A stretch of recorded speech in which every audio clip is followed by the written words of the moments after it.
বানাবো কাঁচা আম দিয়ে মাছের টক। এই গরমের সময় মাছের ঝোল অনেক সময় খেতে ভালো লাগে না, কিন্তু এইভাবে একটু আম দিয়ে মাছের টক বানিয়ে নিলে দুপুরে ভাতের সাথে খেতে দারুণ লাগবে, আর অনেক সময় মুখে রুচিও আসবে। তো বন্ধুরা, চলো তোমাদের আম দিয়ে মাছের টকের রেসিপিটা বানিয়ে দেখাই। এখানে নিয়েছি 3 পিস রুই মাছ নিয়েছি, এরকম সাইজের 3 পিস রুই মাছ ভালো করে ধুয়ে জলটা ঝরিয়ে নিয়েছি। মাছের পরিমাণ অনুযায়ী দিয়ে দিলাম 1/2 চামচের কম নুন, 1/2 চামচের কম হলুদ গুঁড়ো।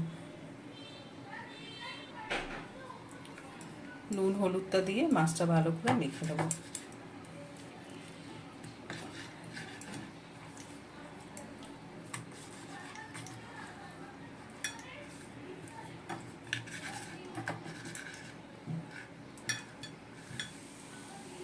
নুন হলুদটা দিয়ে ভালো করে মাছটা মেখে নিয়েছি, এই অবস্থায় রেখে দেবো। এখানে একটা ছোট আম নিয়ে নিয়েছি, আমটা খোসাটা ছাড়িয়ে নেবো।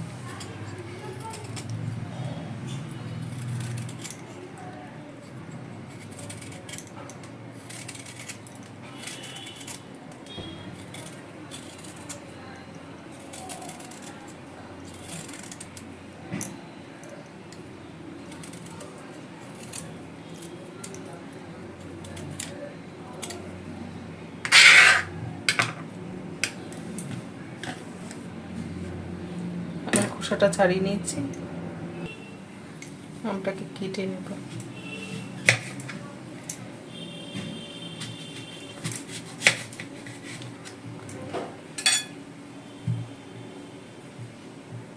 আমি রাঁটি হয়ে গেছে।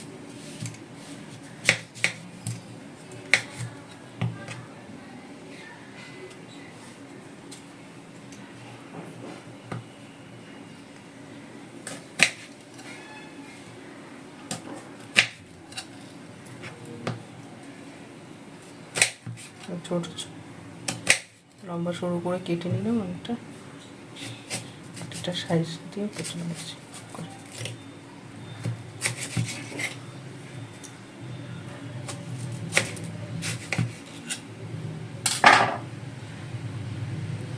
আমটাকে কেটে নিয়েছি।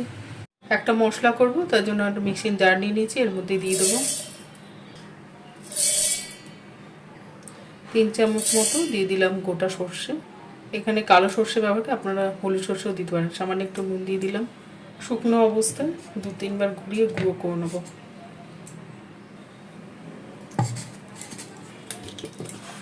সর্ষেটা গুঁড়ো করে নিয়েছি,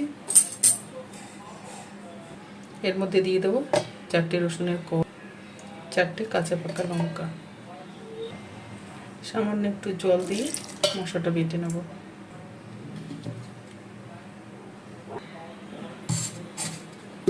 মশলাটা বেটে নিয়েছি, এই অবস্থা রেখে দিলাম। গ্যাসের ওপর একটা কড়াই বসিয়ে গ্যাসটা ধরতে হবে। কড়াই ভালো করে গরম করে নেব। কড়াই ভালো করে গরম করে নিয়ে দিয়ে দেবো 25 গ্রাম মতো সর্ষের তেল। তেল ভালো করে গরম করে নিয়ে কড়াইটার দিকে লাগিয়ে দেবো। গ্যাসটা কমিয়ে দিয়েছি, এই মাছটা তুলে দিয়ে দেবো।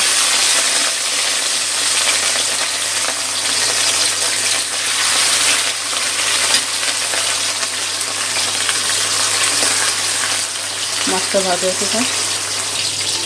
মাছের একদিকটা ভাজা হয়ে গেছে, তুলতে দেবো।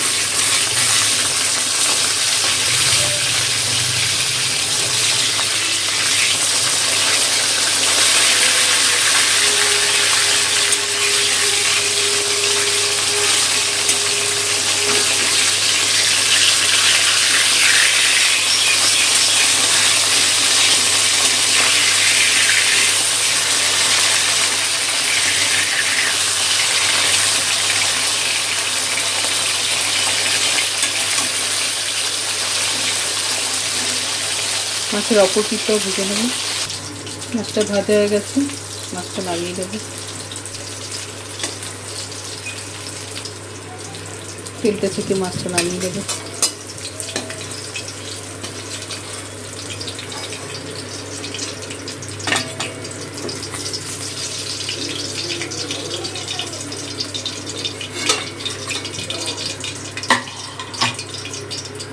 ওই তেলে ফোড়নে দিয়ে দিলাম 1/2 চামচ কালো জিরে আর 2টো কাঁচা লঙ্কা ধুয়ে দিয়ে দিলাম।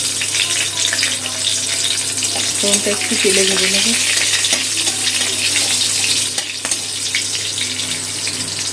এর মধ্যে ছোট একটা পেঁয়াজের অর্ধেক দিয়ে দিচ্ছি। পেঁয়াজটা তেলে একটু নিয়ে নেব।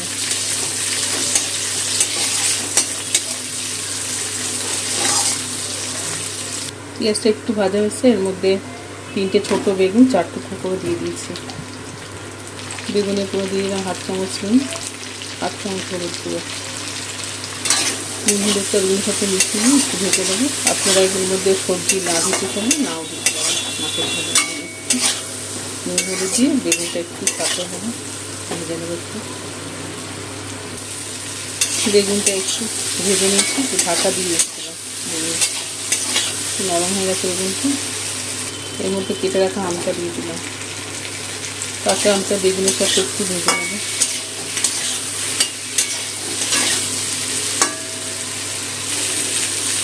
কাঁচা আমটা একটু চাপিয়ে নিয়েছি। এর মধ্যে দিয়ে দেবো যে সর্ষে বেটে রেখেছিলাম, দিয়ে দিলাম। মশলা বাটার জলটাও দিয়ে দিলাম একটু। টকের পরিমাণ অনুযায়ী দিয়ে দিলাম 1/2 চামচ নুন, 1/2 চামচ একটু সামান্য একটু হলুদ গুঁড়ো, আর টকের ব্যালেন্স রাখার জন্য সামান্য একটু চিনি, কয়েকটা চিরা লঙ্কা দিয়ে দিলাম। এসব নুন হলুদ চিনি সব কিছু ভালো করে সর্ষের সাথে মিশিয়ে দিলাম, সবজির সাথে মিশিয়ে নিলাম। খুব বেশি এটা মশলা কষানোর দরকার নেই, তাহলে তিতো লাগতে পারে। একটু ঝোল রাখবো তাই 1/2 বাটি মতো গরম জল দিয়ে দিলাম। মতো একেবারে ভাজা মাছগুলো দিয়ে দেবো।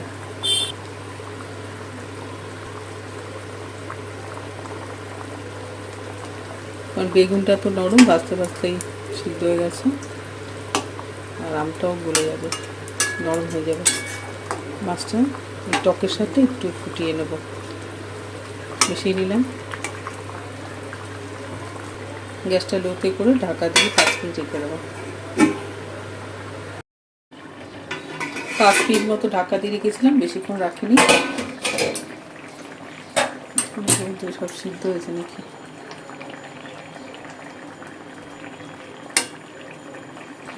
আমটা ভুলে গেছে।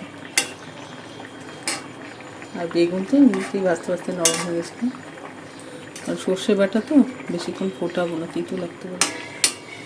আর আপনারা চাইলে যে ওপরে সর্ষে বাটার জলটা দেবেন, নিচের খোসাটা দেবেন না, তাহলে আরও ভালো লাগবে। গ্যাসটা বন্ধ করে দিলাম। মাছের টকটা হয়ে গেছে। খুব বেশি ঝোল ঝোল রাখিনি, একটু ঘনই করেছি। নামিয়ে নেব। তাহলে বন্ধুরা, তোমরাও বাড়িতে এরকম গরমের দিনে মাছের টক বানিয়ে খেও, দারুণ হয় খেতে। আম দিয়ে, এখন তো বাজারে কাঁচা আম পাওয়া যাচ্ছে, কাঁচা আম দিয়ে এরকম মাছের টক বানিয়ে খেও, খেতে দারুণ হয়। আর ভালো লাগলে প্লিজ একটু লাইক দিয়ে দিও, চ্যানেলটা সাবস্ক্রাইব আর ফলো করে দিও বন্ধুরা। কমেন্ট করে জানিও রেসিপি কেমন হয়েছে। আবার চলে আসবো তোমাদের জন্য নতুন কোনো রেসিপি নিয়ে।